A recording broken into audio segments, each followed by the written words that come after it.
صلی اللہ علی محمد صلی اللہ علیہ وسلم۔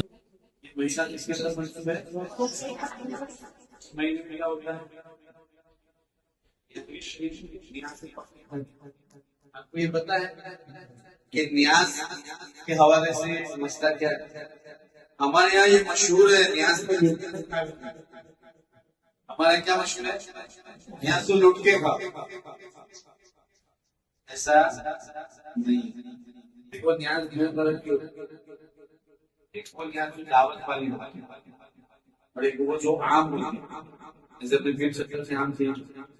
کچھ علاقوں کی مشہور نیازیں ہیں کہ وہاں پر بہت ساری دیگیں پکتی ہیں اور لوگ آ کر کھاتے ہیں کوئی دعوت، اور کچھ گھروں میں نیازیں ہوتی ہیں جس میں کچھ مہمانوں کو بلا کر فقیروں غریبوں کو بلا کر نیاز کا اہتمام ہوتا ہے۔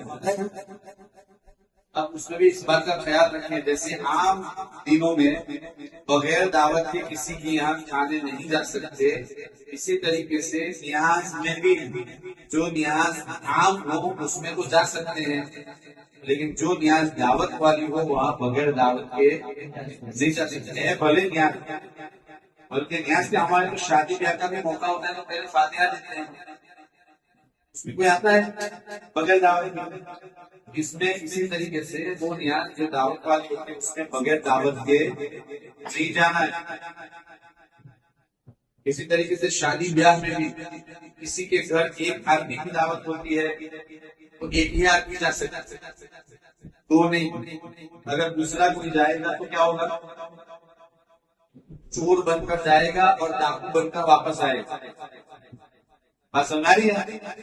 تو جہاں سے ایک کی دعوت آئے تو ایک جائے، دو کی دعوت آئے تو دو جائے۔ کارڈ دیا جاتا ہے اور کارڈ سے یہ مشہور ہوتا ہے کہ پوری فیملی، کارڈ سے پوری فیملی مشہور ہے تو ہو سکتا ہے کوئی حل نہیں۔ لیکن اگر اس نے دیا ہو کہ دو ویکتی یا دو شخص دو فرد بولے کارڈ ملا، لیکن کتنے کو لانا ہے؟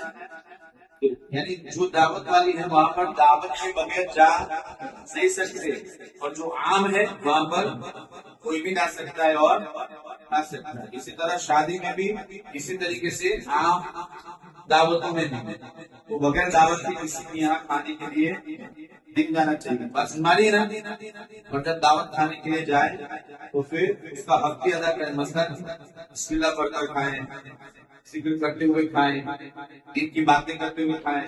جب کھا چکے تو کھانے کے بعد کی دعا پڑھیں اور جس نے کھلایا اس کی دعا کریں، ٹھیک ہے؟ تو کیا مسئلہ سیکھا؟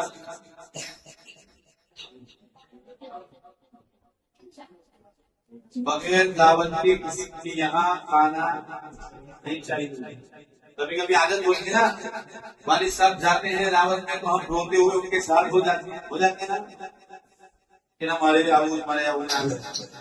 یہ غلط ہے، ہم کو کچھ سمجھنا چاہیے۔ دعوت ایک کی ہے تو ایک جائے، ہاں ایک رستہ ہے۔ مثلا اگر کوئی دوست ہے یا سامنے والا میزبان ایسا ہے کہ اگر اس کو پوچھ لے اور وہ اجازت دے تو اس کے بعد کوئی بھی، مثلا میرے دوست کے یہاں شادی ہو، میرے گھر مہمان آ گئے، دعوت تو میری تھی نا، لیکن اب میں کیا کہوں؟ میں ان سے پوچھوں بھائی میرے گھر دو مہمان آئے ہیں، کیا میں انہیں ساتھ لا سکتا ہوں؟ اگر وہ کہیں گے ٹھیک ہے تو کوئی حرج نہیں ہے، ورنہ مہمانوں کو اجازت نہیں ہے۔ اور اگر کوئی خاص دوست ہے کہ آپ کے یہاں اس کے یہاں یہ مشہور ہے کہ اس کے یہاں جب دعوت ہوتی ہے تو کوئی بھی چلا جائے اس کو برا نہیں لگتا ہوگا، ان کے یہاں سے آپ کے یہاں جائے تو آپ کو برا نہیں لگتا، تب بھی اجازت ہوگی۔ جہاں دعوت ہو وہاں بغیر دعوت کے نہیں جا سکتے، سامنے والا شخص ایسا ہو کہ جائیں گے بغیر دعوت کے تو اس کو برا لگے گا تو کسی کو ساتھ میں نہیں لے جا سکتے۔ یہ مسئلہ اچھی طرح یاد رکھنا اور ہمیشہ کے لیے یاد رکھنا، ٹھیک ہے؟ آج کل نیاز کا زمانہ ہے، نیاز کا مہینہ ہے تو ہر کوئی جان چاہے جا سکتا چلا جاتا ہے، حالانکہ ایسا نہیں کرنا چاہیے۔ دعوت ہو اجازت دیں، بغیر اجازت کے بغیر دعوت کے ہرگز کسی کی یہاں وہ نہیں جانا چاہیے۔